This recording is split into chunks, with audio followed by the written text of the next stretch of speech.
ओम शांति। 3 अप्रैल की बाबा की मुरली। मीठे बच्चे, तुम्हारा यह नया झाड़ बहुत मीठा है। इस मीठे झाड़ को ही कीड़े लगते हैं। कीड़ों को समाप्त करने की दवाई है मन माना भव। प्रश्न, पास विथ ऑनर होने वाले स्टूडेंट की निशानी क्या होगी? उत्तर, वह सिर्फ एक सब्जेक्ट में नहीं लेकिन सभी सब्जेक्ट में पूरा पूरा ध्यान देंगे।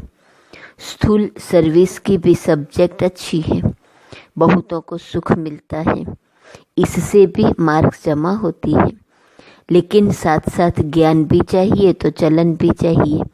दैवी गुणों पर पूरा अटेंशन हो, ज्ञान योग पूरा हो, तब पास विथ ऑनर हो सकेंगे। एक सभी सब्जेक्ट पर पूरा ध्यान हो, स्थूल सर्विस भी करनी है, बहुतों को सुख देना है, ज्ञान भी चाहिए चलन भी चाहिए, दैवी गुणों पर अटेंशन हो, ज्ञान और योग पूरा हो, तब पास विथ ऑनर हो सकेंगे।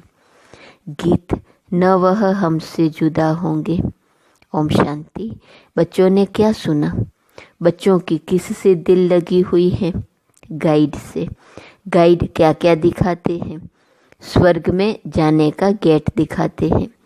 बच्चों को नाम भी दिया है गेट वे टू हेवन। स्वर्ग का फाटक कब खुलता है? अभी तो हेल है ना।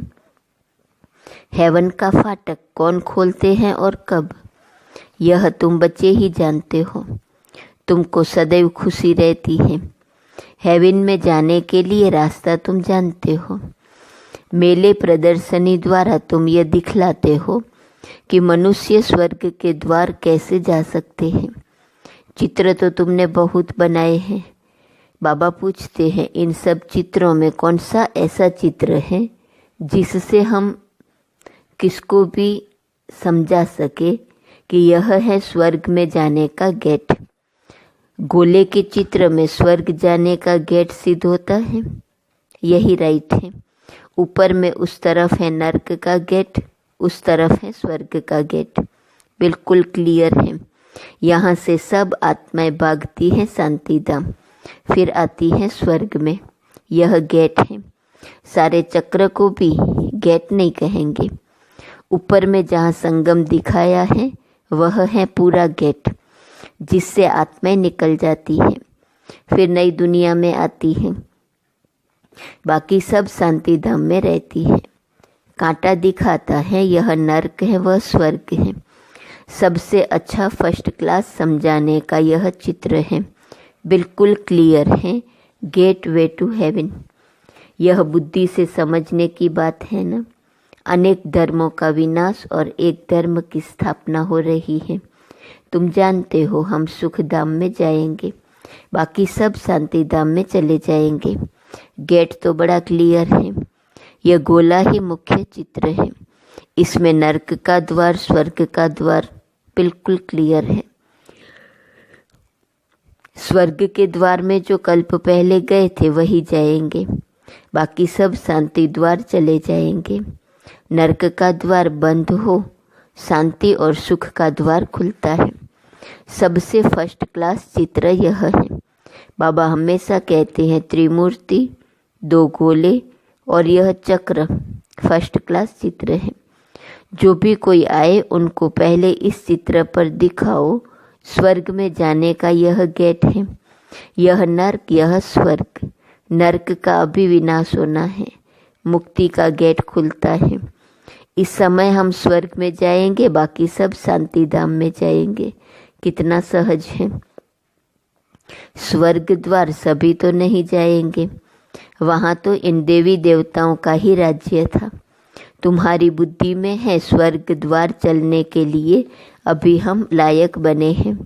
जितना लिखेंगे पढ़ेंगे होंगे नवाब, रूलेंगे फिरेंगे होंगे खराब। सबसे अच्छा चित्र ये गोले का है। बुद्धि से समझ सकते हैं। एक बार चित्र देखा फिर बुद्धि से काम लिया जाता है। तुम बच्चों को सारा दिन यह ख्यालात चलने चाहिए कि कौन सा चित्र मुख्य हो, जिस पर हम अच्छी रीति समझा सकते हैं। गेट वे टू हेवन, ये अंग्रेजी अक्षर बहुत अच्छा है। अभी तो अनेक भाषाएं हो गई हैं, हिंदू अक्षर हिंदुस्तान से निकला है। हिंदुस्तान अक्षर कोई राइट नहीं है, इसका असल नाम तो भारत ही है। भारत खंड कहते हैं। यह तो गलियों आदि के नाम बदले जाते हैं, खंड का नाम थोड़ी बदला जाता है। महाभारत अक्षर है ना, सब में भारत ही याद आता है। गाते भी हैं भारत हमारा देश है। हिंदू धर्म कहने से भाषा भी हिंदी कर दी है। यह है अनराइटियस। सतयुग में था सच ही सच, सच पहनना, सच खाना, सच बोलना। यहाँ सब झूठ हो गया है। तो यह गेटवे टू हेवन अक्षर बहुत अच्छा है। चलो हम आपको स्वर्ग जाने का गेट बताएं। कितनी भाषाएं हो गई हैं। बाप तुम बच्चों को सदगति की श्रेष्ठ मत देते हैं। बाप की मत के लिए गायन है, उनकी गत मत न्यारी। तुम बच्चों को कितनी सहज मत देते हैं। भगवान की श्रीमत पर ही तुमको चलना है। डॉक्टर की मत पर डॉक्टर बनेंगे, भगवान की मत पर भगवान भगवती बनना होता है भी भगवान उवाच। इसलिए बाबा ने कहा था पहले तो यह सिद्ध करो भगवान किसको कहा जाता है। स्वर्ग के मालिक जरूर भगवान भगवती ही ठहरे। ब्रह्म में तो कुछ है नहीं। स्वर्ग भी यहाँ नरक भी यहाँ होता है। स्वर्ग नरक दोनों बिल्कुल न्यारे हैं। मनुष्यों की बुद्धि बिल्कुल तमोप्रधान हो गई है, कुछ भी समझते नहीं है। सतयुग को लाखों वर्ष दे दिया है, कलयुग के लिए कहते हैं 40,000 वर्ष पड़े हैं। बिल्कुल ही घोर अंधियारे में है। अभी तुम बच्चे जानते हो बाप हमको हेवन ले जाने के लिए ऐसा गुणवान बनाते हैं। मुख्य फुरना ही यह रखना है कि हम सतो प्रधान कैसे बने। बाप ने बताया है माँ कम याद करो, चलते फिरते काम करते बुद्धि में यह याद रहे। आशिक मासुक भी कर्म तो करते हैं ना, भक्ति में भी कर्म तो करते हैं ना, बुद्धि में उनकी याद रहती है। याद करने के लिए माला फेरते हैं। बाप भी घड़ी घड़ी कहते हैं मुझ बाप को याद करो। सर्वव्यापी कह देते तो फिर याद किसको करेंगे। बाप समझाते हैं तुम कितने नास्तिक बन गए हो, बाप को ही नहीं जानते हो। कहते भी हो ओ गॉड फादर, परंतु वह है कौन यह जरा भी पता नहीं है। आत्मा कहती है ओ गॉड फादर, परंतु आत्मा क्या है। आत्मा अलग है, उनको कहते हैं परम आत्मा अर्थात सुप्रीम। ऊंचते ऊंच सुप्रीम सोल परम आत्मा। एक भी मनुष्य नहीं जिसको अपनी आत्मा का ज्ञान हो। मैं आत्मा हूँ, यह शरीर है। दो चीज तो है ना, यह शरीर 5 तत्वों का बना हुआ है। आत्मा तो अविनाशी एक बिंदी है, वह क्या चीज से बनेंगी। इतनी छोटी बिंदी है, साधु संत आदि कोई को पता नहीं। इसने तो बहुत गुरु किए, परंतु कोई ने यह नहीं सुनाया कि आत्मा क्या है, परमपिता परमात्मा क्या है। ऐसे नहीं सिर्फ परमात्मा को नहीं जानते, आत्मा को भी नहीं जानते। आत्मा को जान जाए तो परमात्मा को फट से जान जाए। बच्चा अपने को जाने और बाप को न जाने तो चल कैसे सकते। तुम तो अभी जानते हो आत्मा क्या है, कहाँ रहती है। डॉक्टर लोग भी इतना समझते हैं वह सूक्ष्म है, इन आँखों से देखी नहीं जाती। फिर शीशे में बंद करने से देख कैसे सकेंगे। दुनिया में तुम्हारे जैसी नॉलेज कोई को नहीं है। तुम जानते हो आत्मा बिंदी है, परमात्मा भी बिंदी है। बाकी हम आत्माएं पतित से पावन, पावन से पतित बनती है। वहाँ तो पतित आत्मा नहीं रहती है, वहाँ से सब पावन आते हैं, फिर पतित बनते हैं, फिर बाप आकर पावन बनाते हैं। यह बहुत ही सहज बात है। तुम जानते हो हमारी आत्मा 84 का चक्र लगाए अब तमो प्रधान बन गई है।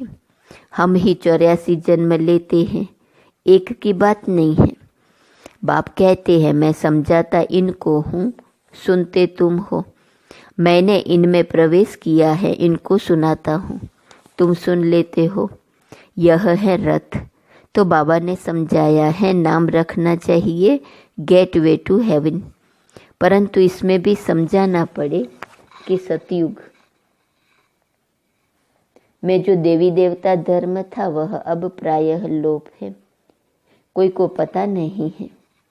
क्रिश्चियन भी पहले सतो प्रधान थे, फिर पुनर्जन्म लेते लेते तमो प्रधान बनते हैं।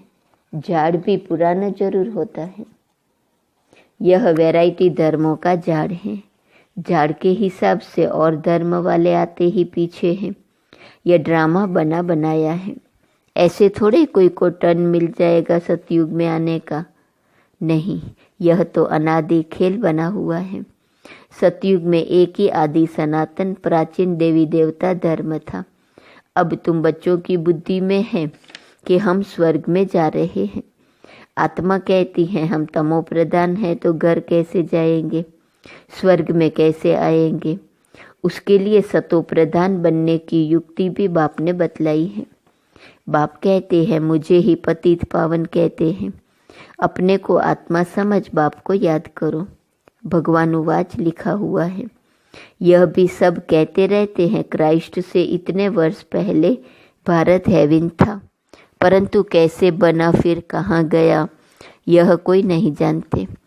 तुम तो अच्छी रीति जानते हो, आगे यह सब बातें थोड़े ही जानते थे।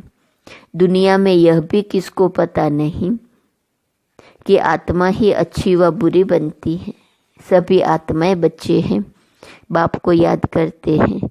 बाप सभी का मासूक है, सभी आशिक है।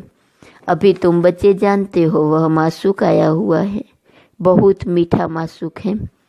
नहीं तो सभी उनको याद क्यों करते। कोई भी ऐसा मनुष्य नहीं होगा जिसके मुख से परमात्मा का नाम नहीं निकले, सिर्फ जानते नहीं हैं।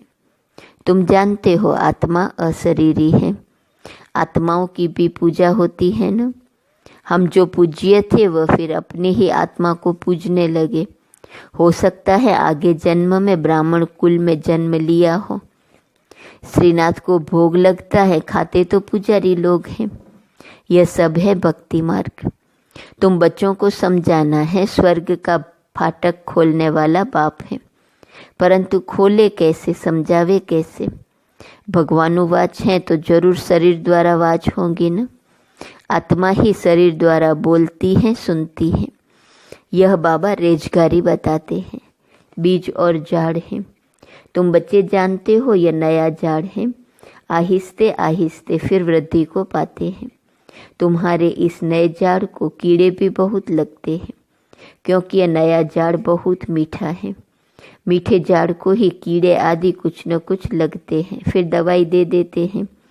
बाप ने भी मन मना भव की दवाई बहुत अच्छी दी है। मन मना भव होने से कीड़े खा जाते हैं। मन मना भव न होने से कीड़े खा जाते हैं। कीड़े वाली चीज क्या काम आएगी, वह तो फेंकी जाती है। कहाँ ऊंच पद कहाँ नीच पद, फर्क तो है ना। मीठे बच्चों को समझाते रहते हैं बहुत बहुत मीठे बनो, कोई से भी लून पानी न बनो, क्षीर खंड बनो। वहाँ शेर बकरी भी क्षीर खंड रहते हैं, तो बच्चों को भी क्षीर खंड बनना चाहिए। परंतु कोई की तकदीर में ही नहीं है तो तदबीर भी क्या करे, नापास हो जाते हैं। टीचर तो पढ़ाते हैं तकदीर ऊंच बनाने, टीचर पढ़ाते तो सबको है। फर्क भी तुम देखते हो। स्टूडेंट क्लास में जान सकते हैं कौन किस सब्जेक्ट में होशियार है। यहाँ भी ऐसे है। स्थूल सर्विस की भी सब्जेक्ट तो है ना। जैसे भंडारी हैं, बहुतों को सुख मिलता है। बोली दादी कितना सब याद करते हैं, यह तो ठीक है। इस सब्जेक्ट से भी मार्क्स मिलती हैं, लेकिन पास विथ ऑनर होने के लिए सिर्फ एक सब्जेक्ट में नहीं, सब सब्जेक्ट में पूरा ध्यान देना है। ज्ञान भी चाहिए, चलन भी ऐसी चाहिए, दैवी गुण भी चाहिए। अटेंशन रखना अच्छा है।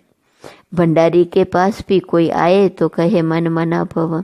शिव बाबा को याद करो तो विकर्म विनाश होंगे और तुम स्वर्ग के मालिक बन जाएंगे।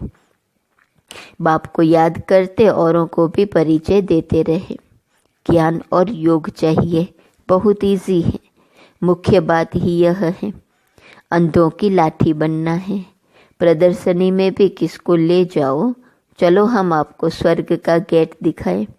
यह नर्क है, वह स्वर्ग है। बाप कहते हैं मुझे याद करो, पवित्र बनो तो तुम पवित्र दुनिया के मालिक बन जाएंगे। मन मना भव। हूबहू तुमको गीता सुनाते हैं, इसलिए बाबा ने चित्र बनाया है। गीता का भगवान कौन, स्वर्ग का गेट कौन खोलते हैं? खोलता है शिव बाबा। श्री कृष्ण उस गेट से पार करता है। मुख्य चित्र है ही दो, बाकी तो रेजगारी है। बच्चों को बहुत मीठा बनना है, प्यार से बात करनी है। मनसा वाचा कर्मणा, सबको सुख देना है। देखो भंडारी सबको खुश करती हैं तो उनके लिए सौगात भी ले आते हैं। यह भी सब्जेक्ट है ना। सौगात आकर देते हैं, वह कहती हम तुमसे क्यों लूं, फिर तुम्हारी याद रहेंगी।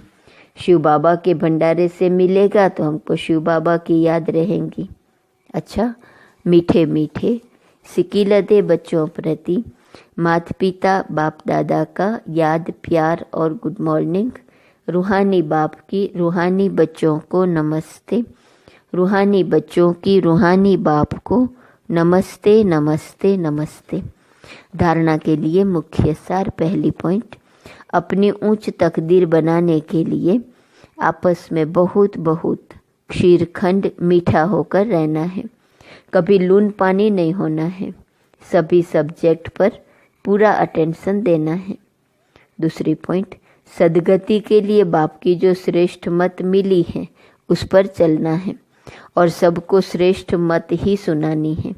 स्वर्ग में जाने का रास्ता दिखाना है। वरदान, हर आत्मा को हिम्मत उल्लास दिलाने वाले रहम दिल विश्व कल्याणकारी भव।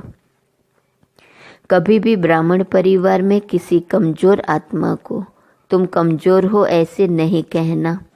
आप रहम दिल विश्व कल्याणकारी बच्चों के मुख से सदैव हर आत्मा के प्रति शुभ बोल निकलने चाहिए, दिल शिकस्त बनाने वाले नहीं।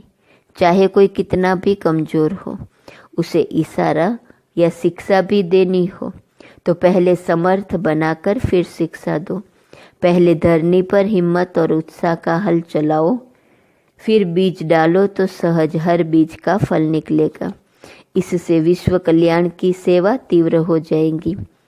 स्लोगन, बाप की दुआएं लेते हुए सदा भरपूरता का अनुभव करो। आज का स्वमान, मैं कर्म योगी आत्मा हूँ। अव्यक्त इशारे की पॉइंट 3 अप्रैल। सदा हर कर्म करते हुए अपने को कर्म योगी आत्मा अनुभव करो। कोई भी कर्म करते हुए याद भूल नहीं सकती। कर्म और योग दोनों कंबाइंड हो जाए। जैसे कोई जुड़ी हुई चीज को अलग नहीं कर सकता, ऐसे कर्म योगी बनो। ओम शांति।